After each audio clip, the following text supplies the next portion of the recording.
রাধে রাধে, সবাইকে স্বাগতম আমার নতুন ইউটিউব চ্যানেলে। আমাদের দোকান বন্ধ করা হলো ইতিমধ্যে। বাড়ি গিয়ে চক্কর রিয়াকশানটা আপনাদের দেখানোর জন্য এই ভিডিওটা করা।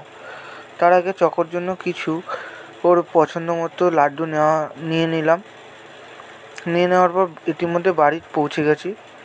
বাড়ি পৌঁছে যাওয়ার মধ্যে চক্কর চিল্লাতে আরম্ভ করেছে, মানে টের পেয়ে গেছে যে এটা আমি। মানে খুব খুশি, দেখতেই পাচ্ছেন খুব লেজ নাড়াচ্ছে। আমি বললাম চক্কর ঘরে আয়। ঘরে আসার পর আপনারা দেখেন ও মানে এত খুশি, আমার হাতটা টেনে হাত কামড়াতে শুরু করে দিয়েছে।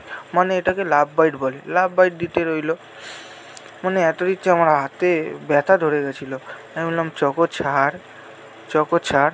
তাও আপনারা দেখ সমানে সে তার লাভ বাইট দিয়ে যাচ্ছে, আমার হাতের অবস্থা খুবই খারাপ করে দিচ্ছে। তারপর একটু পরেই সে তার লাড্ডু দেখে নেয় এবং সে তার লাড্ডুটা নেয় আমার দিয়ে। আমি বললাম নে। সে নিজের হাতে খাবে না, আমাকেই ভেঙে খাওয়াতে হলো আমার হাতে। ধন্যবাদ সবাইকে পুরো ভিডিওটা দেখার জন্য। প্লিজ এরকমই পাশে থাকবেন এবং সাবস্ক্রাইব করে যাবেন অবশ্যই।